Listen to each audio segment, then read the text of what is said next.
Electric vehicles or EV has gained a lot of attention from many new car buyers here in Thailand. With the soaring price of petrol and other costs of living, EV seem to be a very good solution. But it's considered to be a very new thing for some people, and they might have questions about the efficiency and safety of EVs. So today, we are going to talk with the president of the Electric Vehicles Association of Thailand to answer some of these questions. สวัสดีครับคุณกฤษดา สวัสดีครับ Car buyers in Thailand are very interested to buy their first EV. How many EV do you expect will be sold in Thailand this year? Actually, this year is quite interesting because we see for the first time in the first half of the year, so from January until June, the record of the electric vehicle registration, which already surpassed the entire year last year. Because last year we saw the overall registration of electric vehicle, so that would include the car, motorcycle, even electric bus. Last year it was around 5,000 units that we have seen. And this year in the first 6 months, we already saw around 7,000 units of all electric with all drivetrains. And that's only first half of 2022. Exactly, that's right. So I think the demand is really soaring, as you said. And I think with the government support scheme that we already seen, it's already also helped push the demand in the overall EV market so much. So by the year end, if we already see around, let's say, for the electric vehicle passenger car, it is about 3,000 units, and electric motorcycle is about 4,000. So I would expect that the number should at least double within the next 6 months. So we should see around, something close to 10,000 units for electric passenger car at least. Okay, and how is this number compared to last year or 2 years before? Is this a lot of increasing? Yes.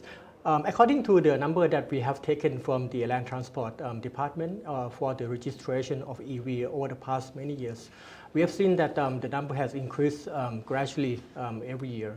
From 2018 to 19, we have seen the number growing from only about 300 units to around 1,500 within 2019. In 2020, we see the number also double from 1,500 to about nearly 3,000. And then jump again. Last year is about 5,000 as we already spoke about. So this year we already surpassed that 5,000 benchmark to reach about 7,000. So I think we have already seen a very good growth in the EV segment overall. EV has been introduced to market in Thailand for quite a few years, but only this year and last year that we see the number of EV sales has risen significantly. What are the factors that contributed to this growth? I think if we look around in the global context of EV, we have seen the importance of EV and the significant impact that EV could create. Because many countries in the world are looking to keep the temperature below 2.0 degrees Celsius according to the global warming initiative that most countries in the world are trying to achieve. So basically, the EV fulfill that path of trying to control the level of the CO2, and therefore the emission should be reduced. And therefore, we have this initiative everywhere in Thailand. Is also part of the COP26.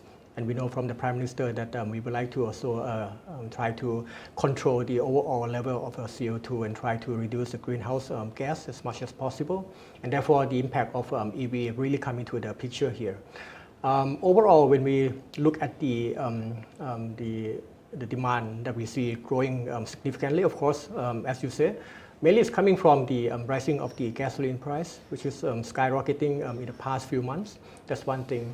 Another thing that I think drive up all the demand out there is the technology driven, because basically in the BEV car you see a lot of new features, and people realize that they can basically drive around in a city or elsewhere without emission.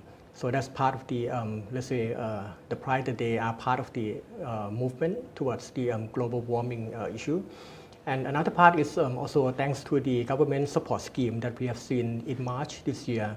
Government announced that there will be a subsidy for BEV car buyers for as long as the OEM is committed to the local production of BEV here. So they are quite an attractive package to stimulate the demand in the last few months that we have seen. Okay. Can you explain just how much money they can save if they decided to drive EV every day instead of a regular car? Right. I think when we talk about the cost saving, it's called the ownership cost. So it means that everything that you would pay from the upfront retail price of the vehicle until the service and maintenance of the vehicle when you own the car, until the last period when you want to resell the vehicle. So how much value that you will get at the end. The entire cycle here is called the ownership cost. And for Thailand, as we already spoke about, so basically the government already provide the cash subsidy up to around 150,000 Thai baht per car for as long as the OEM is committed for the local assembly of BEV. So it means that if the BEV car price is 1 million baht, you could save already upfront by 150,000. So the car, become less expensive, and you could buy it for 850,000. And on top of that, the government also allow for the excise tax subsidy. So instead of the 8% excise tax, it go down to 2%. And if the import duty for that vehicle is, let's say, at the level of 40%, it can go down to 0%. So it means that the upfront retail price of the vehicle can be reduced for as much as, let's say, 250,000 Thai baht per vehicle. So I think the vehicle price would be much more attractive to buy than before. That's one part. And now talking about the part when you own the car and you have to bring the vehicle for service and maintenance on a yearly basis. So if you compare to the ICE car, overall, according to research, EV car would be about 30% cheaper to maintain than the ICE car, because EV has less moving parts. You don't have to change the oil filter. You don't have to change the engine oil. Take for example, you just have to maintain the brake pads as normal. So the cost will be much cheaper in that part. And then going down into the time when you want to sell your EV car to the used car market. So basically the used car market price is dictated by the supply and demand. So if the demand is rising good and the supply is short, then of course the resale price would be quite valuable. And that is exactly what happened to EV car this day, because if you look into the used car market, you can hardly see EV car in the used car market segment. So therefore the demand for the EV as a used car is very high. And therefore the demand, according to the demand, the price should be very good. Okay, and what about the electricity bill? Let's say that if I drive my EV every day for about 20 kilometers a day, how much more of the electricity bill that I should be paying per month? Let's say if you compare to ICE car, right? Because basically you have to fill up your gasoline when you go traveling. So if you look at the gasoline price now today, it's about 30, 35, 36 baht per liter. So that if we calculate it to the gasoline price per kilometer that you drive, it would be about 3 to nearly 4 baht per kilometers.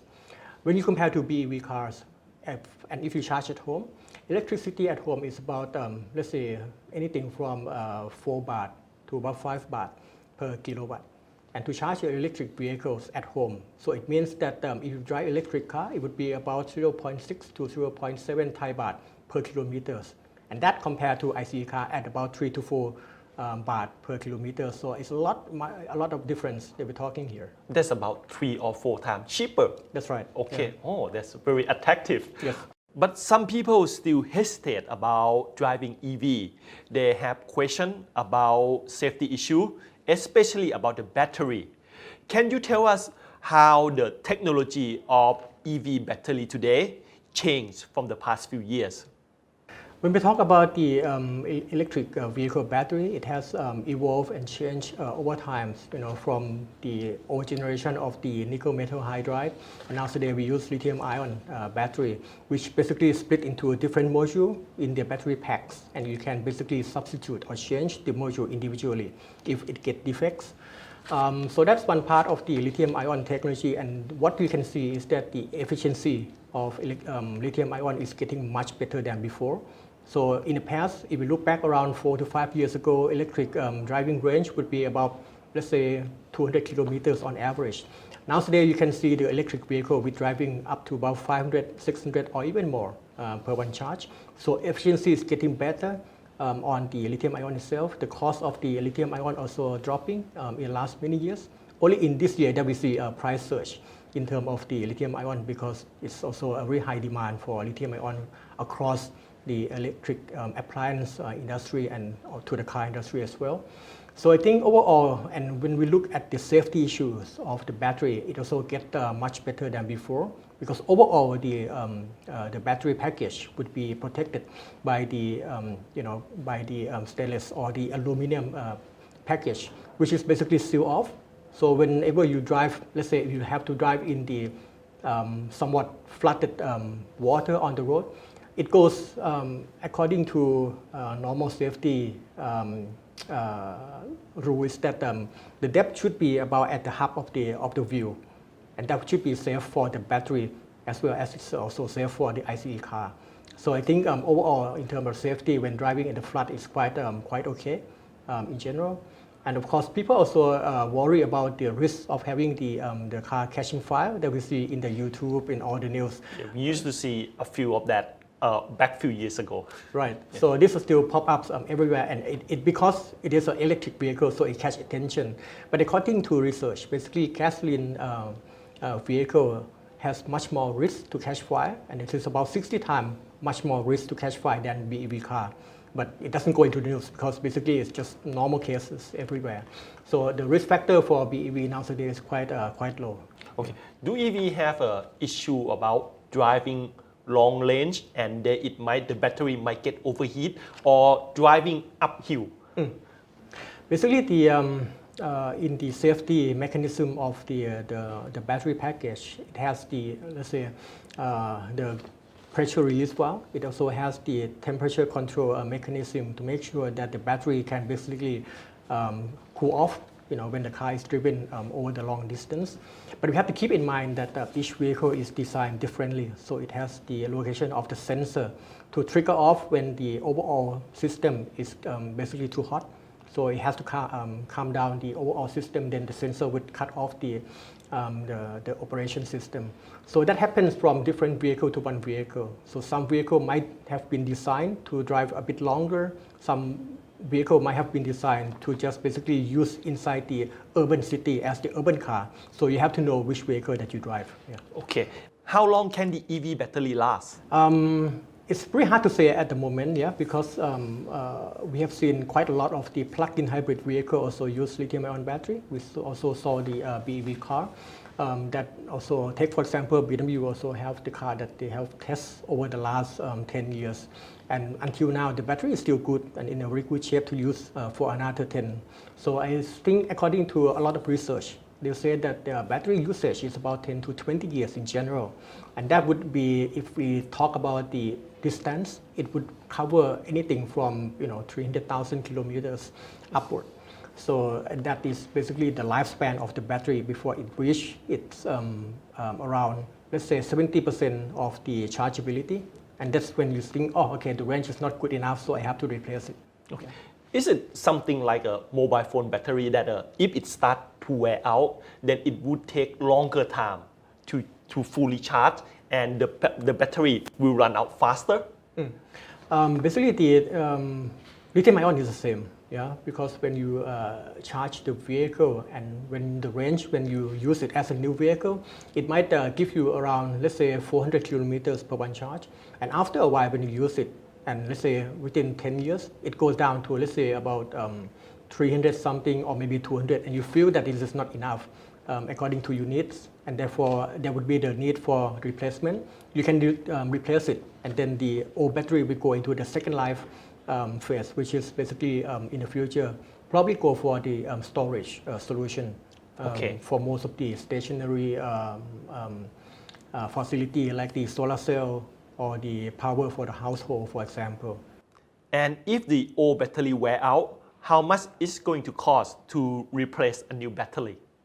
If you look into the cost of the lithium-ion price, basically over the last 10 years, we have seen a big decline over time. take about 10 years ago, the lithium-ion cost would be about around $1,000 per kilowatt. And recently, in around 2020, the cost has been reduced to about $134 per kilowatt. So that is the significant decline of the cost that we have seen. And I would expect that the overall cost trend would probably be like this in the future. Everyone is expecting that the lithium-ion price would be below $100 per kilowatt in the future. So it means that in the future it will be less costly to replace the lithium-ion battery module than the past. That's how research would analyze. Okay, and what will happen to the old battery? Can they be recycled? Of course, we have basically the choices to recycle the battery when it's really completely out of the operations, or basically if the battery is already done about 70% as the battery for the vehicle, we can still use the battery as the secondary storage or the second life storage solution. So this is probably the mainstream where most of the car manufacturer and also the recycler would like to prefer to use it. So as the storage system for solar cell in the future, because basically it's still good enough as the ESS storage. Before it's completely diminishing, then you can recycle the battery again. Yeah. And can I ask that, do you personally drive EV yourself? Yes. Basically because working here at BMW, we get a chance to drive different kind of vehicles from plug-in hybrid to BEV. And that is not only BMW BEV, but also mini BEV as well. So I experienced quite a number of the BEV models. Can I ask you what are the main difference between EV and regular car? Because I think that the driving experience are also very different. I mean, the entire technology is different. That's one thing. If you look at the vehicle itself, because basically ICE car has the engines and the combustion engine that would use fuel. In case of the BEV car, it uses the battery and the motor, right, and the inverter in between to transfer the energy. So basically, the components are different, and there are much less moving parts in the BEV car. So instead of the fuel tank, the BEV car would use the battery as a storage for its power to go with the distance and so on. We also know that in the BEV cars, you can charge the vehicle using either the AC, normal charge, AC is alternate circuit, or the DC is the direct circuit to charge the vehicle, and there will be the onboard charger to regulate how much power that it would receive. If the onboard charger is allowing up to 150 kilowatts. So you can put in the maximum of DC power at 150, not more, for example. This is something that the IC car would not have. And of course, the driving characteristic is much different, because basically in the BEV car, it has no transmission like the conventional ICE car with 6, 7, or 9 speed transmission. For a BEV car, it's just a single speed. And it is quite responsive, as you say, because once you put your foot on the accelerator, it goes very quickly with just one speed pedal that you have. Do you expect that the EV will become a main vehicle on the road in Thailand in the near future?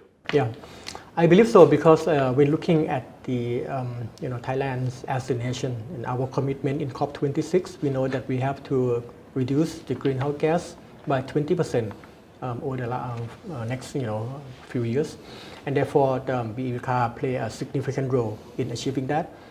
We also know from the National EV Policy Committee, they have set the target for Thailand already last year. And the target already look at the different milestones from 2025, 2030 up to 2035. And by 2035, the target for the country, for Thailand, is basically to achieve 100% ZEV registration across all platforms. So that will include electric passenger car, pickup trucks, motorcycle, trains, even to the rail system and also the ship. To become zero emission vehicle by 2035, and therefore I believe with this target, government would put in a very strong support scheme for BEV across all drivetrains, and for people also be aware of the new technology to come. And therefore I think both sides would help supporting each other to achieve the goal. But if more people are switching to EV, what will happen to all the petrol stations around the country? Because it doesn't seem like a good news for a petrol company. Actually, of course, it will cause quite a number of disruption as we already see how it changed, the behavior, how we would charge the vehicle. We can do that at home, whereas in the IC car, you would have no opportunity to do that at home. Now with BEV, you can do that. And of course, for the fuel station or the gasoline station, which we have around the country, I would say that the tendency for the service for the gasoline station would be to become the service station in the future. So you probably see a lot of the charging station in the gas station in the future. You probably see a lot of the retail shoppings around the charging station. So the gasoline owner can basically benefit, from the retail business that it would bring, apart from the chargings that the owner would get. So I think that would be more or less the future outlook of the gasoline to become the service station in the future. And as you are the president of the Electric Vehicles Association of Thailand, what is your mission here? What are the things that the association trying to achieve? Our main goal for the association, since we found the association in the past, basically is to reduce the CO2 overall, particularly in the transport sector. So fortunately within the association we have the members and committees coming from different industry.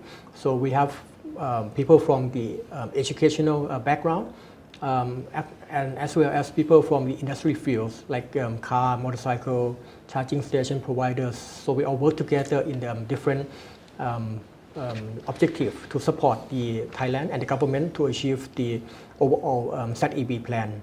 So in general, we provide a lot of the events. For example, the last many years we provide what we call IEV Tech, which is the educational exchanging or knowledge sharing platform where we invite experts around the world to talk about technology of EV, battery, drivetrain, and so on. And this year would be from the 14th to the 16th of September at the Queen Sirikit National Convention Center. Another one that we provide the platform for the electric motorcycle conversion is called Electric Motorcycle Conversion Contest at the Kasetsart University in Sriracha campus. We have already done that in March in this year. So overall, we invite a lot of the vocational teams and we had end up with about 92 teams overall and the public team as well to contest with the idea to change the ICE motorcycle to electric motorcycle. So I think this is the platform where students can basically try to put their hands on the conversion concept. And hopefully in the future we can basically extend the platform to provide more opportunity to other vehicles like car or the bus in the future. Okay. Thank you, Kun Gisada, for talking with us today. It's our pleasure. ขอบคุณครับ ขอบคุณครับ